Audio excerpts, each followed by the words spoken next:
The thing no one tells you about regret is that it's a physical thing. It's not just a thought, a fleeting wisp of what if. It's a tenant. It signs a lease in the hollow of your throat. It builds a home in the space behind your ribs, and it never, ever pays rent. It's a weight, right here. It sits on your chest when you pry your eyes open in the morning, a silent, heavy reminder of the day ahead. And it's the last thing you feel before you fall into a shallow, restless sleep, a cold hand pressing you into the mattress. It's the ghost in the passenger seat of your car on the long, quiet drive home from a job you hate. And the hardest part? The part that's truly, physically killing me? A slow-motion demolition of the person I thought I was? It's not just that he's happy now. I think, somewhere in the wreckage, a small part of me could have learned to live with that. The agony, the real soul-shredding torment, is that he's happy without me. Because I'm the one who stood in front of him, looked him dead in the eye, and told him a life with me would never be enough for him to be happy in the first place. I built his prison and then got angry when he didn't like the decor. Turns out, I was the one who was locked in. My name is Chloe, and this isn't a story about a simple breakup. This is the story of how I meticulously, arrogantly, and oh so stupidly atomized my own life. I didn't just break a man's heart. I took a sledgehammer to the entire foundation of my own happiness, and now I'm living in the rubble. Liam. His name was Liam. Even saying it now feels illicit, like a word from a language I was once fluent in, a language of quiet mornings and shared laughter that my tongue has now forgotten how to form. We were together for 3 years. 3 years that, for a long time, felt like coming home. Like the comfort of a worn-in sweater on a crisp autumn day.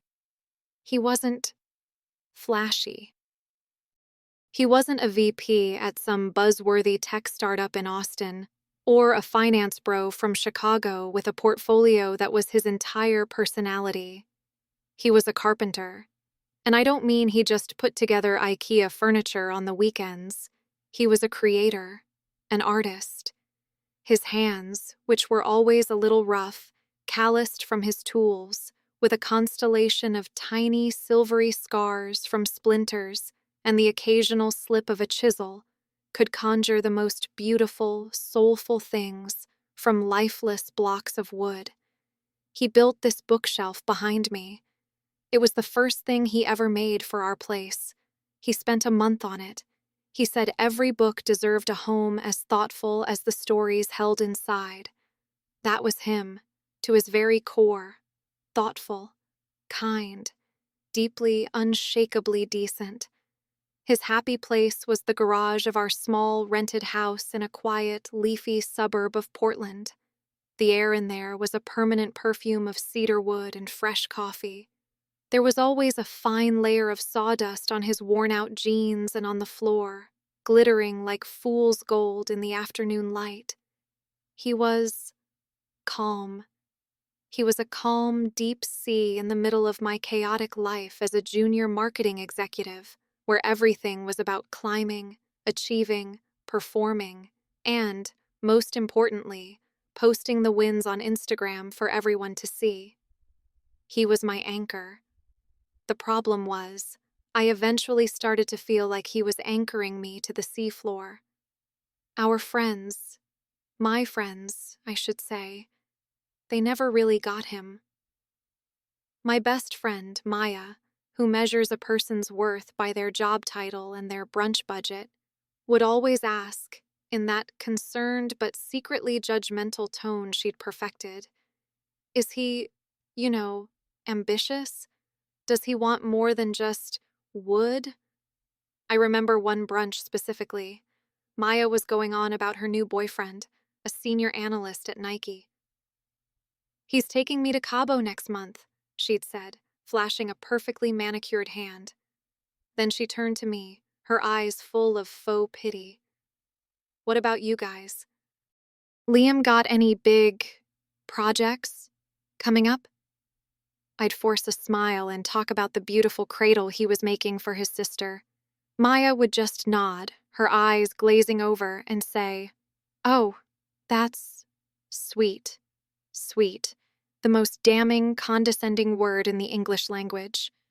They'd see my posts from our weekend trips to the Oregon coast, him smiling genuinely at me posing for the camera, and they'd comment, "So cute." But I knew what they were really thinking. They were thinking I was settling, that my life, for all its curated success, had a fatal flaw. And that flaw was Liam. Slowly, shamefully, like a poison seeping into my bloodstream, I started to believe them. I stopped seeing him as my anchor, the man who held me steady. I started to see him as my ceiling, the thing that was holding me down. I remember one night so clearly, it plays in my head on a loop. We were at a dinner party for my boss, the senior director of marketing. It was at her sterile, minimalist house in the West Hills, all glass and white walls. Everyone was talking about their promotions, their new condos in the Pearl District, the impromptu trip to Bali they just booked. They were name-dropping, competing, performing. And Liam, my sweet, genuine Liam, was locked in an intense, passionate conversation with my boss's husband about the structural integrity of Japanese joinery versus traditional dovetails. He was animated. His eyes were bright. He was brilliant and captivating and completely out of place. And all I felt, sitting there in my designer dress, was a hot, creeping flush of pure embarrassment. He didn't fit into the glossy, high-powered picture of the life I thought I was supposed to want. The drive home was a tomb. The air was thick with everything I wasn't saying. I looked over at him. His hands relaxed on the steering wheel of his old Ford pickup, humming softly to some indie band on the radio, and a cold, ugly, definitive thought cemented itself in my mind. He will never be enough. Not for me. Not for the life I was clawing my way towards. He was a beautiful, handcrafted anchor, and I was ready to chew through the rope to get away. That thought became a seed, and with every dismissive comment from Maya, with every scroll through the curated, hyper-successful lives on my social media feed, I watered it. I nurtured it. It grew into this twisted, thorny vine that wrapped itself around my heart and started to choke the love I had for him. I started picking fights. Not real fights about real things, but small, petty, corrosive arguments designed to create distance. "Why are you always covered in sawdust, Liam? We're going to a nice restaurant. Can't you just take one weekend off from that project?" The project was a breathtaking, hand-carved rocking chair for his own mother, whose birthday was coming up. But in my mind, it was just more time he wasn't spending networking, or taking an online business course, or doing literally anything that would look good on a resume. He was patient.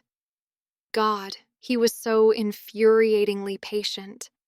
He'd just look at me with those clear, honest eyes, a little furrow of confusion between them, and say, "Chloe, this is what I love. This makes me happy. Why doesn't it make you happy anymore?" That question was the worst part, because I didn't have an answer. How could he be happy with so little? How could his world be so small and yet so complete? It felt like a personal failing on my part that I couldn't share in it. The breaking point, the moment the vine finally crushed the last bit of warmth from my heart, came on a Tuesday. I'd lost a major account at work. It was a spectacular failure, and it was my fault. I was distracted, unfocused, consumed by my own manufactured dissatisfaction. But I couldn't admit that, not even to myself. I came home that evening spoiling for a fight, a container of displaced rage looking for a target. I found him in the garage, hunched over his workbench, carefully sanding down a massive, gnarled piece of reclaimed maple. The late afternoon sun streamed through the window, illuminating the dust motes dancing in the air. He had this look of pure, unadulterated contentment on his face. And seeing his peace in that moment, when my own world felt like it was crumbling, felt like an act of aggression, it was like a red flag to a bull. I didn't even say hello. I just stood there in the doorway, my arms crossed tight against my chest, my expensive work heels digging into the dusty concrete floor. "Is this it?" I asked, my voice sharp and loud, cutting through the quiet hum of his work. "Is this all you ever want?" He looked up, startled, his eyes taking a second to adjust from the fine detail of his work to the storm cloud of a woman in his doorway. "What are you talking about?" "This." I gestured wildly around the garage, at the stacks of beautiful wood, the neatly organized tools, the half-finished rocking chair. "This, the wood, the dust, this small life, Liam. It's not enough. I want to go to Europe on a whim, not save for 6 months. I want a house we actually own, not a rental with a leaky faucet. I want to not feel a pit in my stomach when my friends ask what my boyfriend does for a living." The words just tumbled out, a torrent of venom I didn't know I had in me. Each one was more cruel, more calculated to wound than the last. He just stood there, the sander winding down to a stop in his hand. The look on his face. It wasn't anger. It wasn't even hurt. Not at first. It was dawning comprehension. The fog of love was clearing, and he was finally seeing me. The real, ugly, insecure me. "I'm sorry you're embarrassed by me, Chloe," he said, and his voice was so terrifyingly calm it made the hair on my arms stand up. "That's not what I just mean, you'll never be enough for the life I want to live. Your dreams are too small for me, and I don't think I can keep pretending that they're not." He nodded slowly, a single, final nod. He placed the sander down on his workbench with a quiet, deliberate click. He wiped his dusty hands on his jeans, a gesture I'd seen 1,000 times, but this time it felt like an act of finality.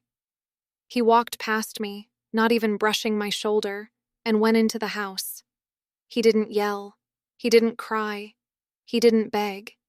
He didn't give me the fight I was secretly hoping for, the fight that would have validated my anger.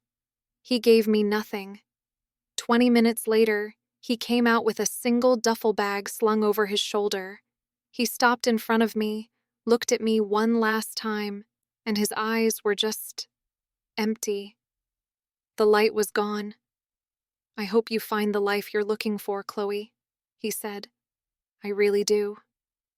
And then he left, just like that.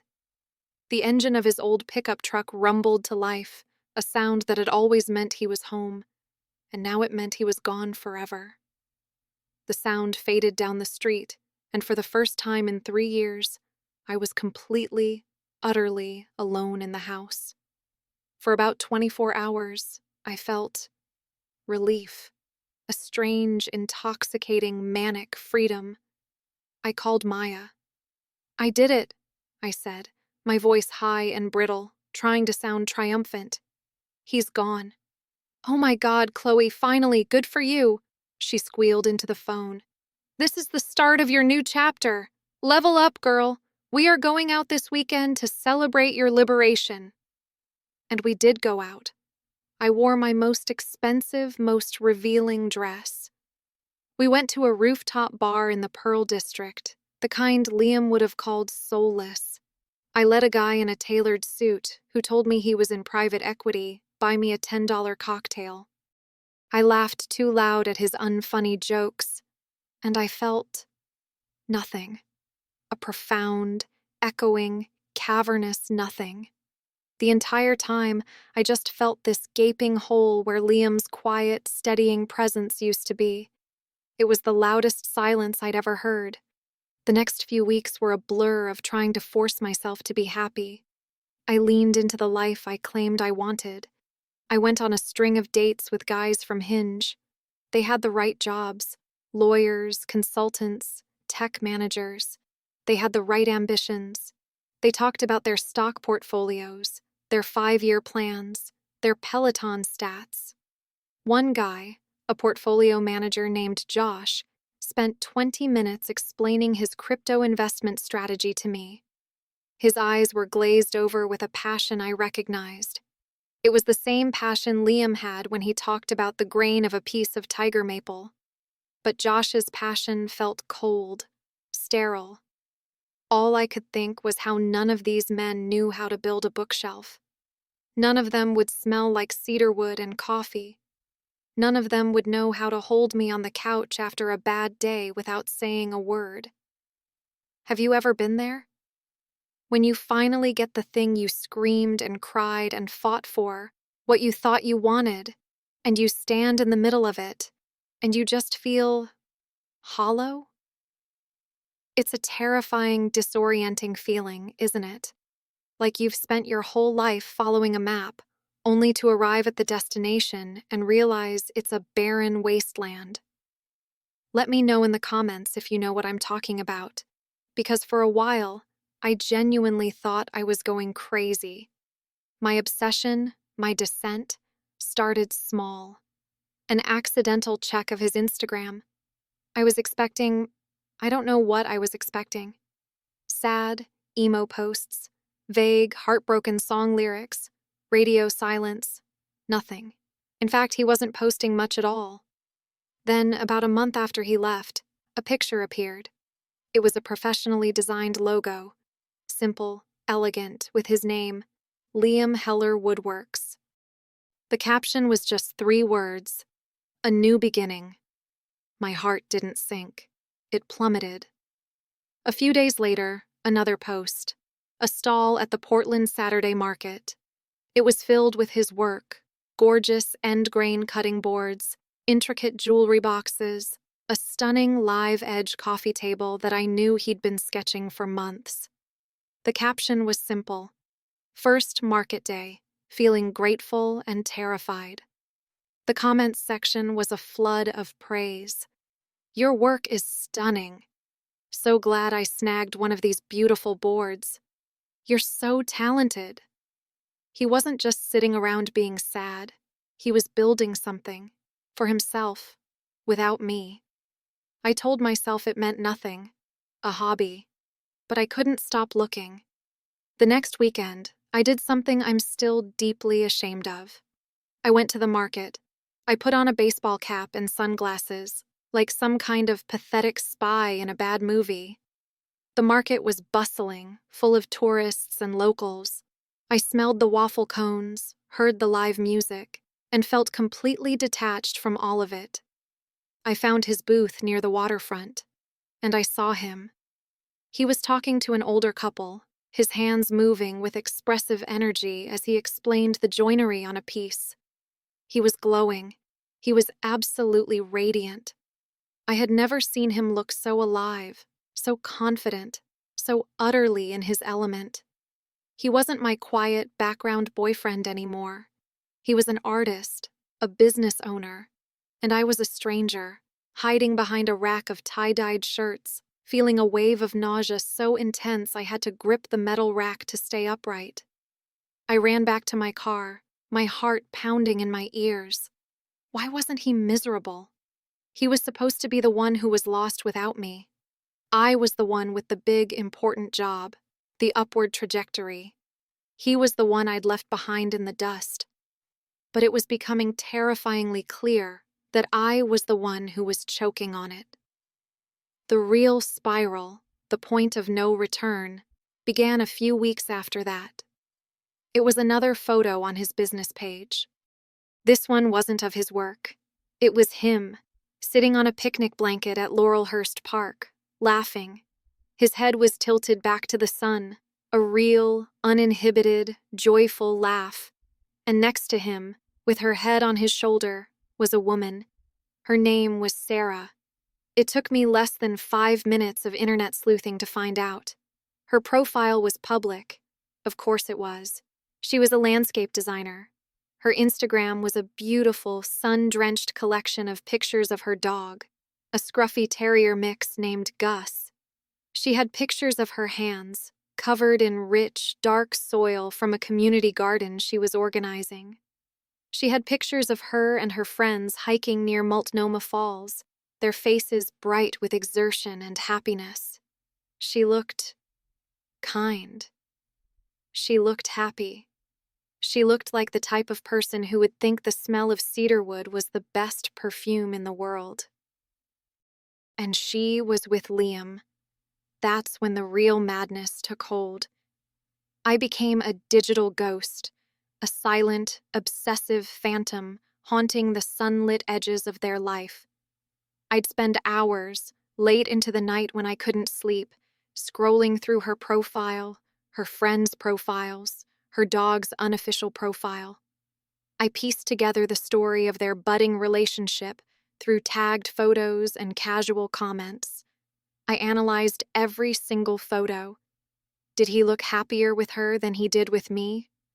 Yes, unquestionably. There was a lightness to him now, a lack of tension in his shoulders that I hadn't seen in years. I compared myself to her relentlessly. She wasn't as polished as me. She didn't wear designer clothes. Her hair was often just thrown up in a messy bun.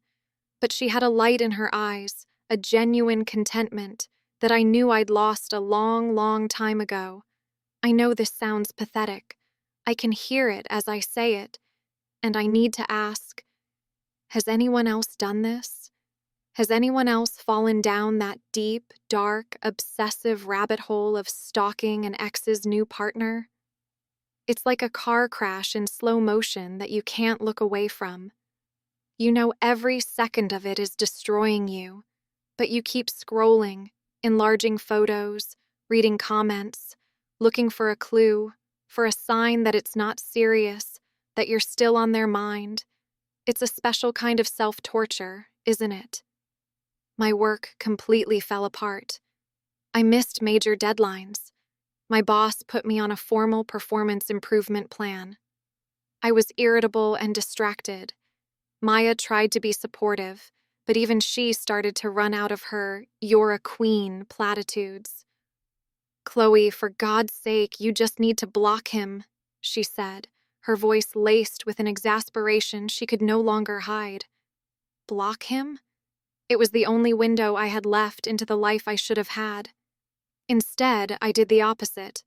I created a fake Instagram account, a burner, our PNW design lover, or something equally anonymous and creepy.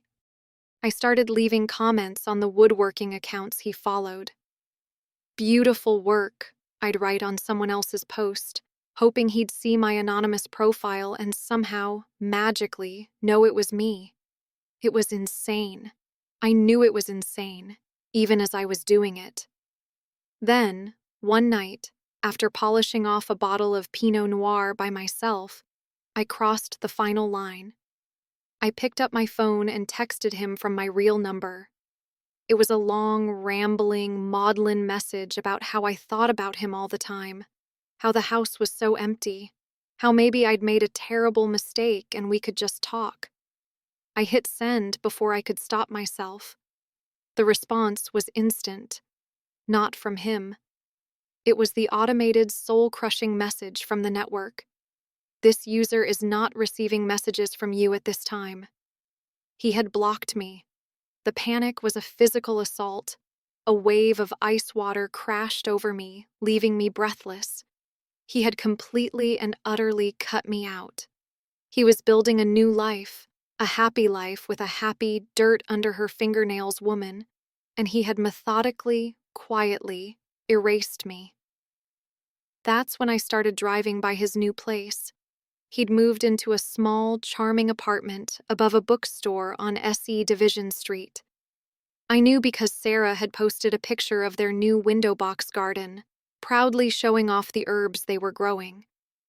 "Our little urban jungle," she'd captioned it. I recognized the distinct street art on the brick building across the way from a walk I'd taken once. I'd park my Audi down the block, my heart pounding in my chest, feeling like a true criminal.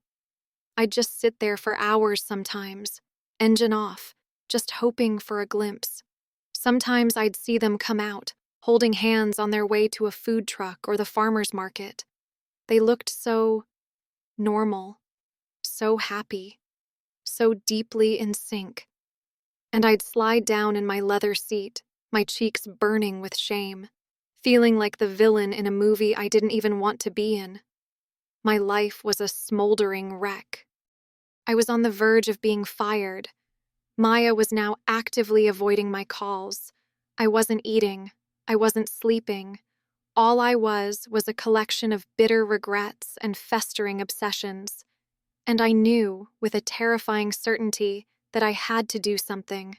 I had to talk to him, face to face, where he couldn't block me, where he would have to see me, to hear me. I knew their Saturday morning routine. I'd learned it from my pathetic, obsessive stalking. Coffee and a shared almond croissant at a little place called Stumptown on Belmont. I spent 2 hours getting ready that morning. I did my hair, my makeup, a full face of armor. I wore the blue dress he used to say brought out the color of my eyes. I was going to be calm. I was going to be rational. I was going to be the charming, successful woman he'd fallen in love with. I was going to make him see that she was the mistake. I saw them through the window before I even got to the door. They were sitting at a small table near the front, sharing a pastry, their heads close together as they looked at something on her phone, laughing. They were in their own little world, a bubble of warmth and light, a world that I was about to shatter. I took a deep, shaky breath, pushed the heavy glass door open, and walked in. The bell above the door chimed, announcing my arrival. "Liam?" He looked up. The smile vanished from his face instantly. It wasn't replaced by anger or shock, but by a look of profound, weary exhaustion. The look of a man who had been dreading this exact moment. Sarah looked from him to me, her expression open and curious, and then it slowly dawned with recognition. He must have told her about me, about the crazy ex-girlfriend. The thought was a fresh stab of humiliation. "Chloe," he said. His voice was flat, a closed door, no anger, just nothing. It was so much worse than anger. Can I talk to you for a second? Alone?" I asked, my voice trembling slightly, betraying the calm facade I was trying so hard to project. I refused to look at Sarah, as if ignoring her would make her disappear. Liam looked at her, and a whole silent conversation passed between them in a single glance. She gave his hand a small, reassuring squeeze and nodded. "I'll grab us a refill," she said, her voice impossibly gentle. She stood up and walked to the counter, leaving her jacket and her phone on the table. It was a calculated move, a sign of trust, a sign that she wasn't threatened by me. That single, simple act stung more than any angry word could have. I slid into her still warm seat, the scent of her lavender perfume hanging in the air. "You look good," I said lamely. It was all I could think of. "What do you want, Chloe?" he asked, getting straight to the point. No small talk, no pleasantries. "I made a mistake," I blurted out, the eloquent speech I'd rehearsed 100 times in the car dissolving into dust. A terrible, stupid mistake. I wasn't thinking. I was under so much pressure at work, and my friends were in my ear, and I said things I didn't mean. I didn't mean any of it. He was just looking at me, his gaze steady. He wasn't buying a single word of it. "I don't think you made a mistake," he said, his voice even and measured, each word a carefully placed stone building a wall between us. "I think for the first time in a long time, you were completely honest. You told me exactly how you felt. And you know what? It hurt. It hurt more than anything in my entire life. It felt like you took my heart and put it in a wood chipper. But you did me a favor. A favor? My voice cracked. I broke your heart. How was that a favor? No, he said, shaking his head slowly, a sad finality in the movement. You broke the illusion. For years, I was so busy trying to be the man you wanted me to be, trying to fit into your world, that I forgot to ask myself if you were the woman I wanted to be with. Someone who was proud of me. Someone who saw my passion not as a quirky hobby, but as my strength. Your words, as cruel as they set me free. They forced me to ask what I wanted. I stared at him, my mouth agape. My entire narrative, the one where I was the powerful one who had made a regrettable error, was crumbling. This was not how this was supposed to go. I love you, Liam, I whispered, the last pathetic arrow in my quiver. Tears were finally starting to well in my eyes, hot and shameful. I want to come home. You can't, he said softly, but with the unyielding strength of an old-growth tree. You're not home anymore. This is my home now. He glanced over his shoulder at the counter, where Sarah was waiting patiently, pretending to be absorbed in the pastry case. The life you thought was so small, it's the biggest, most fulfilling, most joyful life I could have ever imagined. I'm selling my work at 3 different galleries now. The community college asked me to teach a full credit course next semester. I'm happy, Chloe. Genuinely, deeply happy. He leaned forward then, his voice dropping lower so only I could hear. And my happiness requires that you are not in my life. The driving by my apartment, the fake accounts, this ambush right now. It has to stop. It has to stop now. Please, for your own sake, leave us alone. Every word was a nail being hammered into the coffin of the future I thought I could still claw back. He wasn't just rejecting me. He was actively, consciously protecting his peace from me. I was the storm he had finally, blessedly, escaped. I stood up, my legs shaking so badly I thought I might collapse. The entire coffee shop, with its exposed brick and the smell of roasting beans, seemed to be watching. I looked at him, this man I had so carelessly thrown away, and then I looked at Sarah, who was now walking back towards the table, her expression full of a sad, gentle pity. Pity. For me. And I did the only thing I could do. I turned and walked out, the bell on the door chiming my pathetic exit. I left the life I could have had, the love I didn't deserve, sitting together under the warm, golden lights of that coffee shop. The walk back to my car was the longest, most humiliating walk of my life. The blue dress felt like a cheap costume. The perfect makeup felt like a grotesque mask, cracking under the strain of my silent tears. The regret was no longer a weight on my chest. It was the air I was breathing. It was the blood in my veins. It was everything. That was 3 months ago. I lost my job last month. My performance never recovered. You can't build marketing strategies when your entire mind is consumed with replaying your own failures. Maya and I don't really talk anymore. There's only so many times you can listen to the same sad, circular story before you have to save yourself. I sold the house we used to rent because I couldn't stand the silence, the ghost of the smell of cedar wood that I sometimes thought I caught in the empty garage. I live in a sterile, white-walled downtown apartment now, the kind of place I always thought I wanted. It has a great view of all the other tall glass buildings where other ambitious, successful people live their ambitious, successful lives. I have never felt more alone. Last week, I saw a post from Liam's sister. It was a picture of Liam and Sarah, standing on a cliff overlooking the ocean at Akola State Park. He was on one knee. She was crying, her hand over her mouth, a simple, elegant ring on her finger. He'd made the ring himself, of course. His sister explained it in the caption. A thin, delicate band of pale maple wood, inlaid with a thread of silver. It was perfect. It was them. I didn't cry. I think I'm physically out of tears. I just sat there, in my empty, quiet apartment, the city lights twinkling meaninglessly outside my floor-to-ceiling windows, and I finally understood. I told him he'd never be enough. The devastating, world-ending truth is that I was the one who wasn't enough. I wasn't good enough to see his worth.